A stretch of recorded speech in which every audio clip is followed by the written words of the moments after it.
Regardez votre reportage tranquillement avec Super U, commerçant autrement, à Maran. Regardez votre programme avec Cinéma Tout Vu, DVD, affiches, livres, cartes postales, raretés et photos. La boutique de tous les cinémas, c'est à La Rochelle, 10 rue de la Ferté.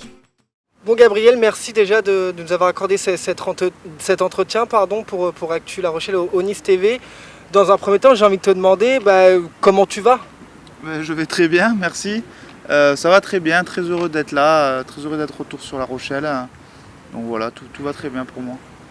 Bon, il y a eu une blessure le 13 janvier 2018 à l'Ulster. Je me doute que tu t'en souviens de cette blessure. Tu as encore les images dans ta tête, ça te marque ? Ouais, j'ai encore. Ouais, bien sûr que ça m'a marqué. Ouais. Je m'en souviens très bien. J'ai jamais revu les images, j'ai jamais voulu les revoir, même si c'était pas très impressionnant. Mais voilà, oui, je m'en souviens. C'est pas un très bon souvenir. Ouais. Du coup, maintenant, à 27 ans, tu as décidé de mettre fin à ta carrière de sportif. Après 3 ans de blessure et 3 ans de galère même. Ouais, 3 ans. 3 ans compliqués pour moi au niveau professionnel. Mais voilà, après 3 années qui m'ont permis de faire plein d'autres choses. Il n'y a pas eu que du négatif aussi. J'ai eu la chance d'avoir un petit garçon, j'ai pu en profiter pleinement. Donc ça c'était génial. J'aurais pas pu faire en étant joueur. J'aurais eu des obligations et j'aurais pas pu être là pour tous ces moments que j'ai pu passer avec lui. Donc ça voilà, c'est du positif aussi et c'est ça que j'essaie de retenir. Et voilà, après mon genou c'est dommage, c'est une blessure à la con, j'ai pas eu de chance. Et puis voilà, maintenant on va essayer de rebondir et de tourner la page doucement. Surtout que tu es arrivé à un moment de ta carrière où tu étais presque au sommet, tu as été en pleine bourre avec l'équipe de France, ça marchait bien avec le stade, vous montiez en puissance. Enfin, toutes les planètes étaient alignées avant cette blessure pour que tu puisses y arriver finalement. Ouais, c'est sûr que c'était un bon moment, j'étais dans un bon moment de ma carrière, mais voilà, il n'y a jamais de bon moment pour que ça arrive, mais là c'est vrai que voilà, c'est tombé, il y a eu peut-être un trop-plein d'un peu de tout, je sais pas, mais en tout cas, ce qui est sûr, c'est que mon genou a dit stop, donc voilà. Ça a été dur de prendre cette décision au final ? Non, parce que ça s'est fait doucement, 3 ans, j'ai eu le temps d'y penser, on a eu le temps de m'y préparer, et puis voilà, mais la décision, je ne l'ai pas prise tout seul, au bout d'un moment, mon contrat courait encore jusqu'à fin juin, donc contractuellement j'aurais pu encore essayer jusqu'à fin juin, mais c'est aussi la médecine du travail qui dit que stop, quoi, il n'y a plus d'avancée, il n'y a plus de progression, voilà, il n'y a plus de soins à faire, il n'y aura pas d'amélioration, donc faut penser à arrêter là, quoi.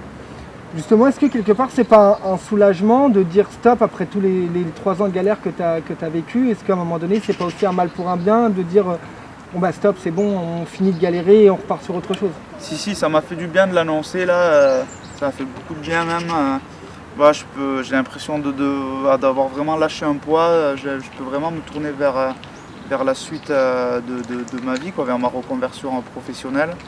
Je suis plus rattaché à l'image du rugbyman professionnel, c'est vraiment derrière moi, même si ça fait un moment que je savais que je ne reviendrai pas. J'arrivais pas totalement à tourner la page, j'arrivais pas à me tourner vraiment vers ma reconversion, à chercher quelque chose vraiment, et là je vais pouvoir m'y consacrer à 100% et c'est vrai que ça m'a fait du bien. Pourquoi maintenant finalement ? Pourquoi maintenant ? Pourquoi pour ma reconversion ? Non, pour avoir annoncé la fin, quoi. Pourquoi pas plus tôt ou peut-être plus tard à la fin de ton parce contrat, que ça a été officiel. J'ai eu ma rupture de contrat qui s'est faite début février, donc c'est pas si vieux que ça. J'ai eu ma visite médicale le médecin m'a déclaré inapte début janvier. Après il y a un mois de reclassement, donc début février c'était vraiment officiel. Et voilà, et pourquoi pas de suite le 5 février et attendre un peu, je sais pas, j'étais peut-être pas prêt à le dire, je sais pas, mais c'est le fait d'être revenu ici. J'ai des amis sur des chantiers comme j'avais du temps. Je suis allé donner des coups de main à des amis et les gens me croisaient, ils me demandaient mais qu'est-ce que tu fais là à travailler sur un chantier, t'es pas en train d'essayer de revenir quoi, pour tout simplement rejouer au rugby et de me répéter. Je me suis dit bon maintenant je vais le dire une fois pour toutes, ça sert à rien de rester comme ça, maintenant c'est clair quoi. Il y a quelques mois, tu avais repris la course, on espérait, on avait espoir que tu reviennes. Tu y as cru toi aussi ou Ouais, j'ai cru, il y a eu des moments où j'ai cru, mais après j'avoue que ça redescendait quand même très vite. J'ai jamais trop pu enchaîner les séances, donc, mais il y a eu des moments où j'ai cru, ouais bien sûr. Déjà à chaque fois que je me faisais repérer, je croyais que ça allait être l'opération magique, mais au final c'est jamais arrivé. Et voilà, j'ai eu beaucoup de yo-yo, mais voilà, ça fait partie de ma carrière aussi. comment on gère justement un genou fracassé entre guillemets comme ça au quotidien pendant 3 ans? On écoute les médecins, les spécialistes, on essaie de faire au mieux, mais Ça doit être un cycle incessant en fait tout le temps. Là, ah ouais, c'était vraiment voilà, le serpent qui se mord la queue quoi. J'ai fait ça pendant 3 ans. Et, il n'y avait pas de solution, tout le monde était un peu perdu, une blessure qu'on ne connaissait pas bien dans le milieu du rugby professionnel, donc on n'avait pas trop de recul dessus. Alors on essayait de me faire des choses qui ne marchaient pas ou qui marchaient un peu, mais au final ça n'allait pas. Bref, on a essayé, c'est sûr, on n'aura aucun regret en tout cas. Psychologiquement, c'était dur de subir ça? Psychologiquement, ouais, ça a été dur parce que le lundi on arrive à l'entraînement, on fait une séance et bon, on ressort avec des douleurs, mais ça va, on est content. On se dit que ça y est, on va pouvoir enchaîner sur la semaine, et puis le lendemain, on ne peut plus courir, donc on retombe au fond du seau, puis voilà. Ça a été comme ça tout le temps, mais après j'ai eu la chance d'être bien accompagné par ma compagne et ma belle famille, mes amis, donc voilà, c'est très important aussi dans ces moments-là. Même à l'annonce de ce message sur Instagram, à l'annonce de la fin de ta retraite, beaucoup de messages de soutien, que ce soit des anciens coéquipiers, de toujours ceux qui ont été au stade. Ça fait chaud au cœur, ça, mine de rien. Ouais, ça fait vraiment chaud au cœur, je ne m'y attendais pas du tout. Ça faisait un moment que j'avais disparu. On est rentré chez nous pendant 1 an. Je me suis vraiment fait oublier, j'ai pas alimenté les réseaux sociaux ou quoi. Donc c'est vrai que j'étais très surpris de voir que les gens ne m'avaient pas oublié et ça m'a fait énormément plaisir. Du coup, aujourd'hui, comment va ton genou? Aujourd'hui, ça va. Ça va.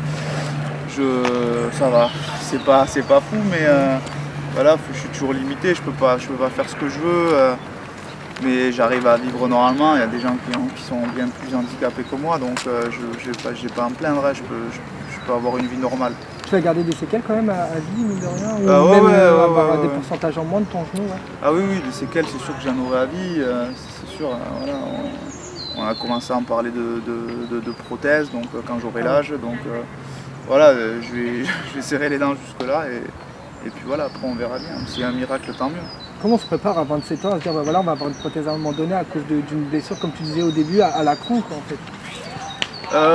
On s'y fait, c'est comme ça, c'est la vie, on n'a pas le choix, donc tout simplement on accepte et puis voilà, on essaie d'avancer.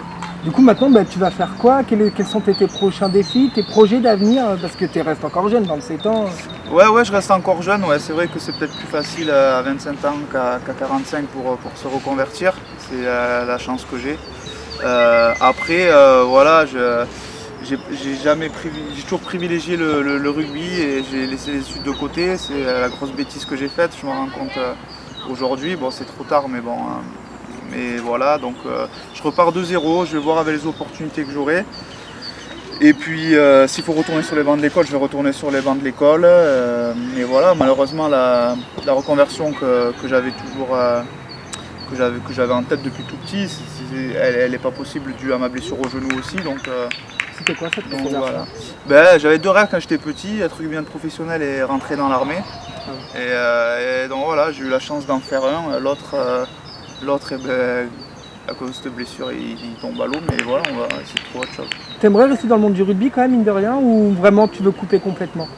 Non, j'aimerais rester dans le monde du rugby. Je suis très attaché au club ici, je suis très attaché à la ville, donc non, je ferme aucune porte.